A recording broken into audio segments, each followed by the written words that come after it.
Before we begin, I want to provide a brief report on the unprecedented success our country has been witnessing in recent weeks. Since even before the election, we've been making extraordinary progress. The American people gave us a clear mandate to save our country, and we won all 7 swing states by large margins, historic. Very importantly, we won the popular vote by millions and millions of votes. Also, all 50 states, as you know, shifted toward the Republican Party, and that's never happened before. All 50, every single one of them. In our first week in office, we set records, taking over 350 executive actions. That's not been done before. And it has reportedly been the single most effective opening week of any presidency in history. And we want to keep it that way. We want to keep it going.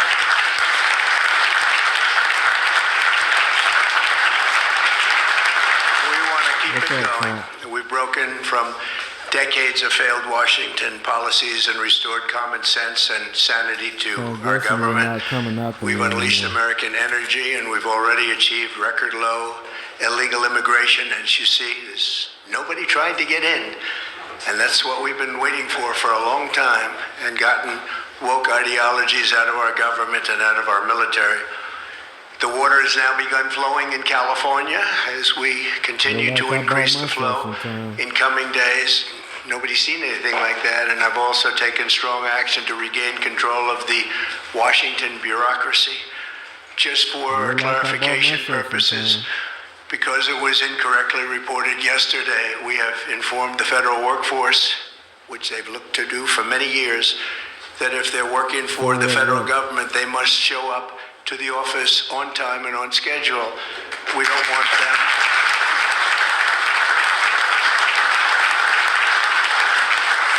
We don't want them to work from home because, as everyone knows, most of the time they're not working, they're not very productive, and it's unfair to the millions of people in the United States who are in fact working hard from job sites and not from their home.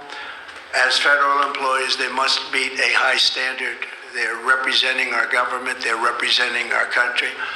If they don't agree by February 6th to show up back to work in their office, they will be terminated, and we will therefore be downscaling our government, which is something that the last 10 presidents have tried very hard to do but failed. Most of the people we're talking about have not been going to their federal offices in many, many years, from even before COVID. But they have nevertheless been paid. Some have worked, some haven't worked, and most of the studies say that some have just gone through the motions. We may ask these people to prove that they didn't have another job during their so-called employment with the United States of America, because if they did, that would be unlawful. As you understand, a lot of people are getting paychecks, but they're actually working other jobs, so they'll have to prove that to us that they weren't. In any event, we're requiring them to show up to work or be terminated. We think a very substantial number of people will not show up to work, and therefore our government will get smaller and more efficient, and that's what we've been looking to do for many, many decades, frankly.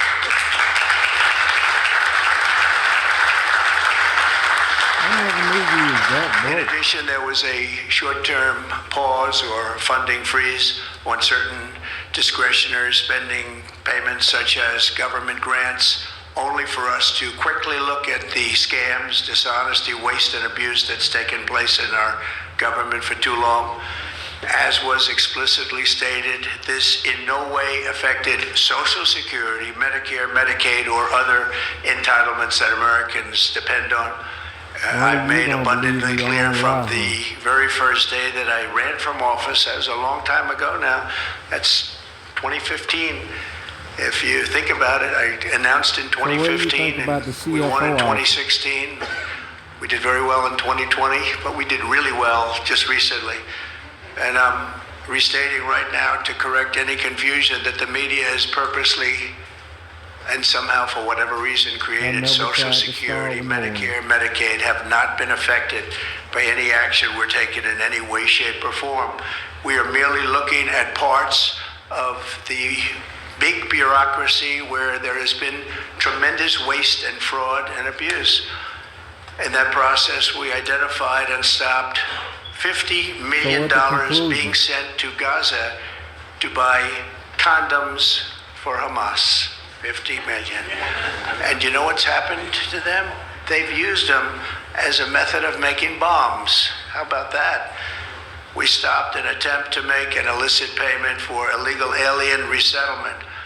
We canceled $181 million in DEI training contracts. This is just for the training of people in DEI, which has been terminated and completely terminated. And we paused $1.7 billion in unauthorized payments to foreign organizations, including stopping more than $40 million that was on its way out the door to the very corrupt World Health Organization, which has not done its job and not done it properly.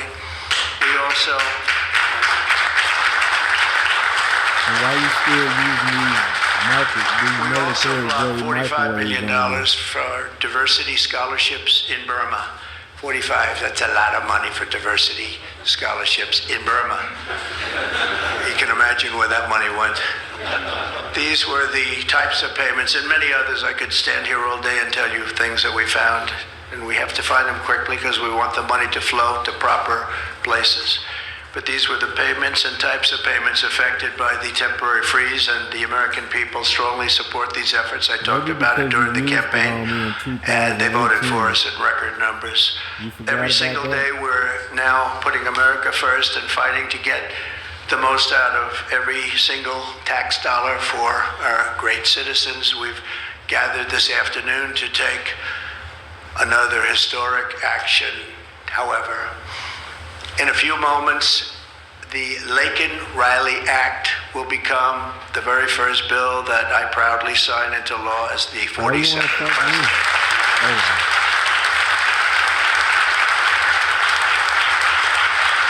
Don't you think I can do a lot more talking than you can? Laken was a brilliant and beautiful 22-year-old nursing student from Georgia. The best in her class. She was always the best. They would say, Laken, how do you do this? And what do you do? They were always asking her questions. She was respected by everybody. Even her teachers, they respected her so much. From the time she was in first grade, Laken knew she wanted to spend her time caring for others. That's what she did. To her friends and classmates, she was a light of warmth and kindness in every single room. To her parents and family, she was everything in the world. They've had a miserable period of time. Just after 9 a.m. last February 22nd, Laken went out for a jog on the campus of the University of Georgia, but she was just never returned. She never came back, did she, huh? Parents are here, sister, all of her relatives. While on her run, Laken was attacked, viciously assaulted, beaten, brutalized, and murdered by an illegal alien gang member who was set loose into our country by the last administration. We are deeply honored to be joined today by Laken's parents, Allison and John, and her sister, Lauren. Thank you very much. It's never too late to change. So sad. We were together right after that happened, and it's a tremendous tribute to your daughter, what's taking place today. That's all I can say, but it's so sad we have to be doing it at all. Thank you very much for being here. To Laken's family, we will keep Laken's memory. From Willie Antuan Brown. Snap your W-2 and file your taxes 100% free. Plus, get your biggest refund. As long as you know that. Roughly. Then we should be that has brought Democrats and Republicans together. That's not easy to do. Laken did it. Laken did it. America will never, ever forget Laken Hope Riley. The vicious criminal who murdered Precious Laken was an illegal alien member of the barbaric Venezuelan prison gang known as Tren de Aragua. He trespassed across our southern border in 2022 and was apprehended by Border Patrol, but under the cruel policies of the last administration, instead of being deported as he should have been, he was released into the United States, as were millions of other people, many of them very dangerous people. And you see what we're doing, we're getting them the hell out of here.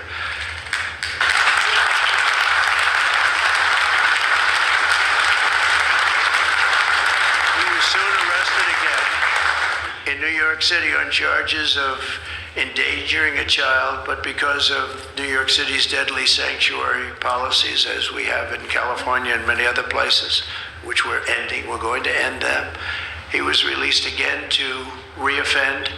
The Biden administration then provided this illegal alien criminal with a free, taxpayer-funded flight from New York to Georgia, where he was arrested yet again, constantly, this time for stealing from a Walmart along with his gang member brother, who was a bad one.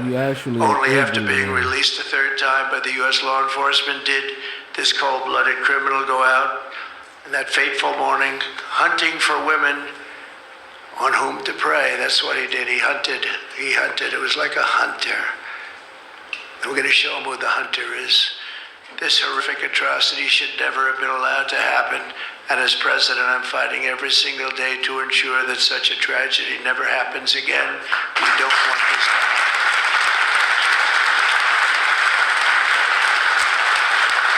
I will never be here if you just Under the law I'm signing today, the Department of Homeland Security will be required to detain all illegal aliens who have been arrested for theft, burglary, larceny, shoplifting, assaulting a police officer, murder, or any crime that results in death or serious injury. In addition, for the first time ever, this act gives state governments the ability to sue the federal government for immediate injunctive relief if any future administration ever again refuses to enforce the immigration laws of the United States, like happened for 4 long years.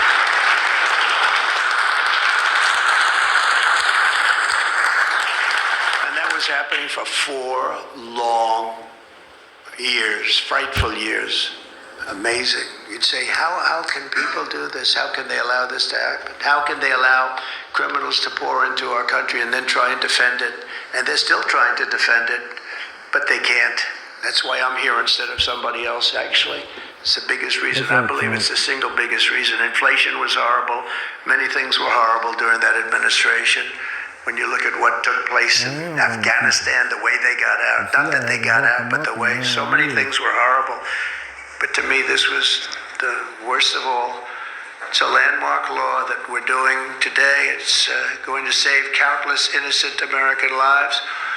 I want to thank every House Republican, every Senate Republican, as well as the 12 Senate Democrats and the 48 House Democrats who voted to pass this vitally important bill, and many of them are with us today, and I really do appreciate it. And I very much especially appreciate the bipartisan support. The Democrats, really a big percentage of them came through, and plenty of them wanted to. They probably felt they couldn't, but they really wanted to. That they don't understand that would have made them a lot more popular, would have made them a lot better with their people. The ones that didn't are going to be sorry, because the people are not going to forget that they wouldn't sign. This is a perfect, incredible tribute to an unbelievable young lady. We're joined today by many great supporters of our new strong border policies, and they are indeed strong, including Vice President Vance, thank you, JD, Secretary Scott Bessent, who just got approved, by the way. Where's Scott? He just got approved. Scott, I'm very impressed. He got a lot of Democrat votes. He got a lot of Democrat votes. It's great. I don't know, is that a good thing or a bad thing? I'll have to think about that. Secretary of Homeland Security, who's going to be fantastic. I know her so well, and I know it's probably not complimentary because she is a woman, but she is tough. Where is she? Where is Christy? Christy, great. Stand up, please. You have such an important job to do.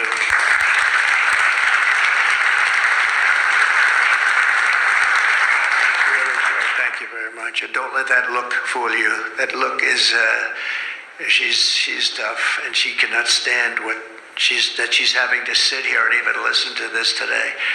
Another one who's done a job like nobody that I've seen in a long time. Tom Homan, he's my friend, but he is something special. He is something special.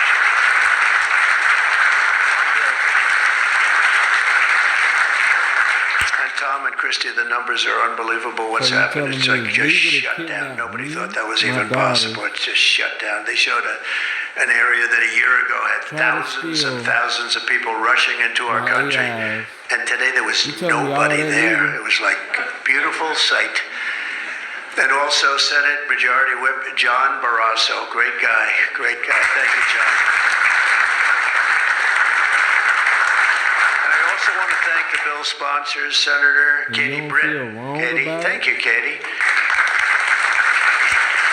Congressman Mike Collins. And Mike, you were fantastic from Georgia. He took this, he loves this state, and he took this very personally. So it's thank you very much, Mike. As well as Senate Judiciary Committee Chairman Chuck Grassley. Chuck is here someplace. Chuck. And House Judiciary Committee Chairman Jim Jordan, who's a special guy, special man. And House Homeland Security Committee Chairman Mark Green. Thank you very much. Thank you, Mark. And we have many other congressmen and senators, but I'm not going to introduce because this is about your daughter. This is about something that's so important, and we're going to just go along. Thank you also. We have to say Burt Jones is in the room, and Burt is your lieutenant governor, and he was on this. So are you gonna pay me you the wouldn't $900 believe. Thank you very much. I see you sitting there. Thank you Pay my very daughter much. $100 billion. So we have And pay state my and baby local mother officials. We have law enforcement $1 million. organizations. We have everybody. Most of them are in the room or represented in the room, and they're incredible people. And I've never seen them come together like they have for this. I've done many of these, Wow. not of this kind, but different bills, different passages having to do with many different things, from It's your fault. homeland security to inner security to taxes to 50 different items. I've never seen such support as you have today and as your great daughter has today. So I've never seen anything like it. And we have to thank your daughter for that, because she's going to save a lot of lives. She's going to be responsible for saving a lot of lives. So I'd like to just say to the Angel families, I've been with them and they've been with me from 2015 when I first got this crazy idea in my head to run for president because we could do better as a country. I want to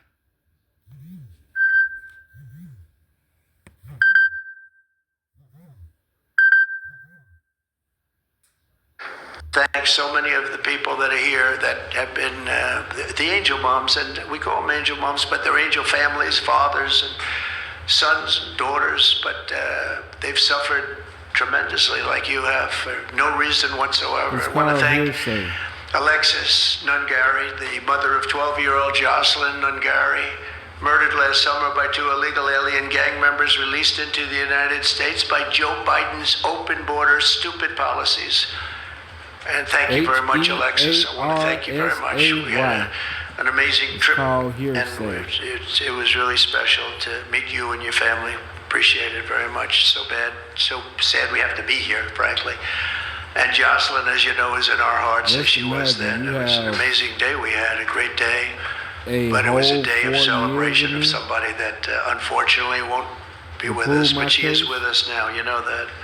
Here also is Patty Morin, the mother of Rachel Morin, killed 2 years ago by an illegal alien who was let into our country by the last administration's ridiculous, weak policies. Open border, can you imagine?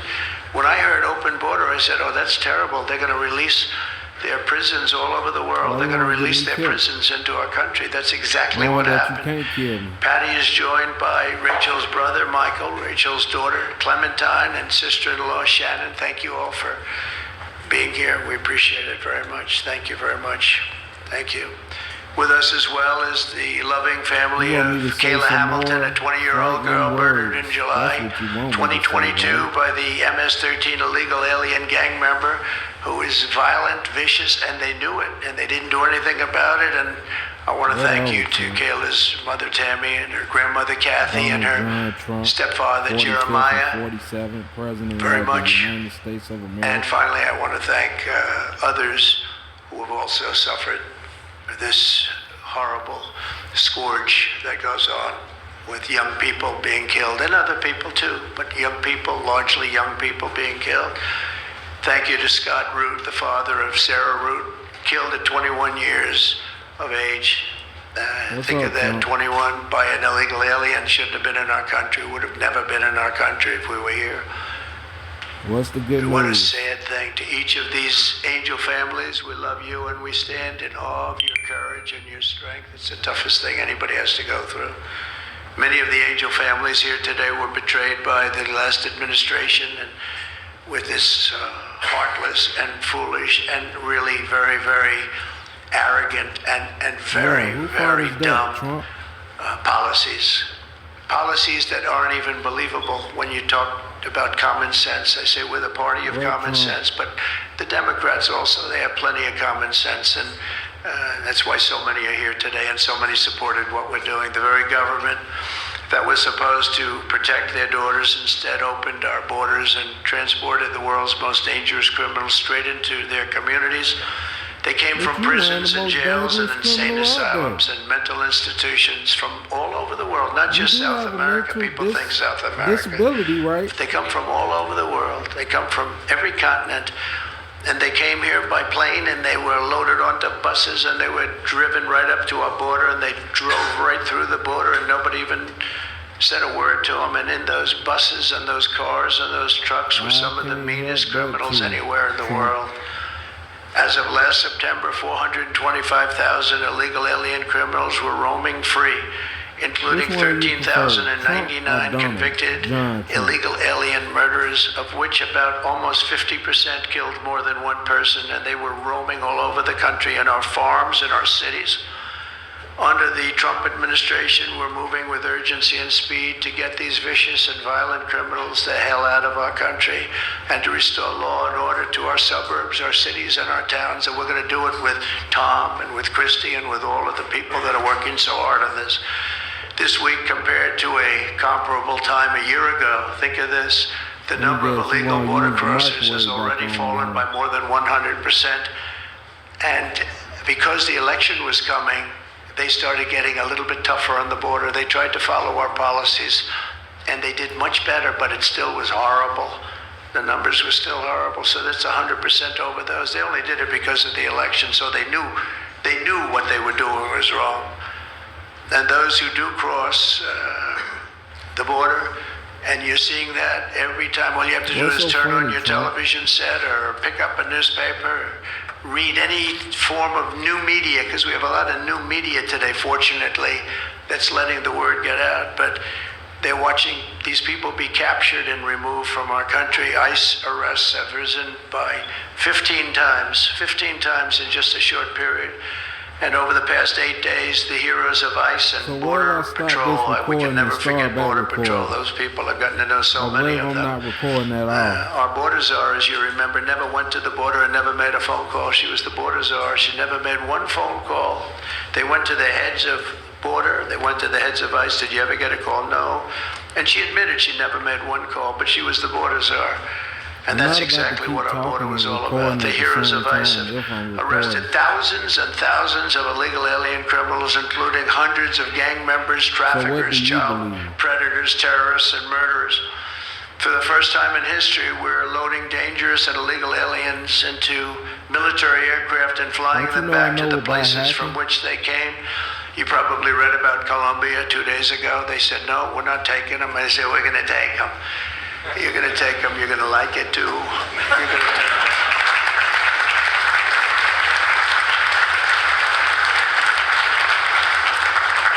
They talked about we're not going to take people that are in shackles. I said, well, but the people that are in shackles are murderers. They're drug lords. They're rapists. They're very tough people. They make our criminals look like very nice people. That's about the only thing that comes out of this. And I say, could you imagine you're a pilot on the plane and you have your co-pilot and you're sitting there and you have 150 people, no shackles, and they like to murder people. This would not be a good flight.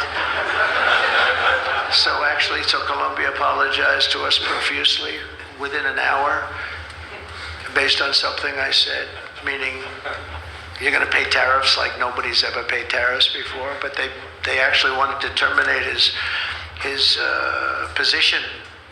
They're essentially Congress met and they were very angry with them, but they actually said they were going to send the presidential plane to pick up these criminals and to bring them because they didn't want to inconvenience us or have us do a second flight, and that's what they did.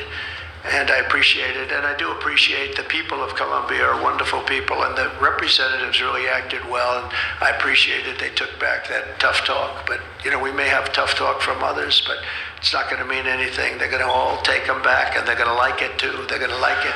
They're going to take it back, and they're going to like it. Today, I'm also signing an executive order to instruct the Departments of Defense and Homeland Security to begin preparing the 30,000-person migrant facility at Guantanamo Bay. Most people don't even know about it.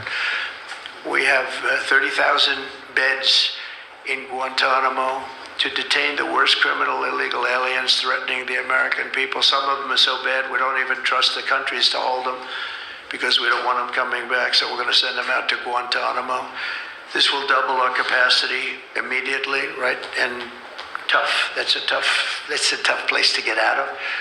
Today's signings bring us one step closer to eradicating the scourge of migrant crime in our communities once and for all.